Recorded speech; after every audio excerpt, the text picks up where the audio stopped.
नमस्कार, मी Alka दुपकर T time bulletin मध्ये तुमचं सगळ्यांचं स्वागत आहे आणि सुरुवातीला बघूया महत्त्वाच्या आहे आणि नांदेडचीच बातमी बघूया पुढची। नांदेडमध्ये तब्बल 1000 शेतकरी सध्या सरकारी बेफिकिरीमुळे मेटाकुटीला आले आहेत। या शेतकऱ्यांची 550 एकर जमीन विमानतळाच्या विस्तारीकरणाच्या नावाखाली आरक्षित करण्यात आली आहे। त्यासाठी शेतकऱ्यांना 70 लाख रुपये एकरी भरपाई देण्याची घोषणा करण्यात आली, पण प्रत्यक्षात मात्र या घोषणेला वाटाण्याच्या अक्षता लावत प्रशासनाने याकडे साफ दुर्लक्ष केलंय आणि त्यामुळेच इथले शेतकरी सध्या न्यायाच्या प्रतीक्षेत आहेत। जमिनीवर आरक्षण टाकायचं आणि कालांतराने या जमिनी उद्योगपती आणि बिल्डरांच्या घशात घालायचा प्रकार राज्यात सर्वत्र दिसतोय। नांदेडमध्येही तब्बल 550 एकर जमीन विमानतळ विस्तारीकरणाच्या नावाखाली संपादित करण्यात आली आहे आणि 4 वर्ष झाली तरी इथे नक्की काय करायचं आहे हे सरकारने स्पष्ट केलेलं नाहीये। त्यामुळे हा जमीन हडप करण्याचा डाव असल्याचा आरोप शेतकऱ्यांमधनं होतोय।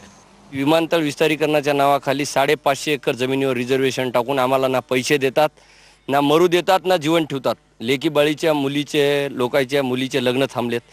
5-10 लोक पागल झालेत अक्षरशः। कारगिल मधल्या शहीद जवानांच्या विधवा पत्नींच्या जमिनी हडप केल्या जात आहेत, तिथे गरीब महिलांचं काय, अशा संतप्त प्रतिक्रियाही महिला व्यक्त करतायत। अशोकराव चव्हाण कारगिलच्या लोकांची जमीन खाली, आमची गरीबाची खायला काय त्याला हे आहे? तेवढ्या लोकांची खाली जाय ना, आम्ही तर गरीब माणसं, आमची तर खाणारच होय। रोज मंजुरी करून आम्ही एक एक पैसा जमा करून आम्ही जमीन घेतली घरासाठी, ते सुद्धा घ्यायला आमची काय करणार आम्ही आता?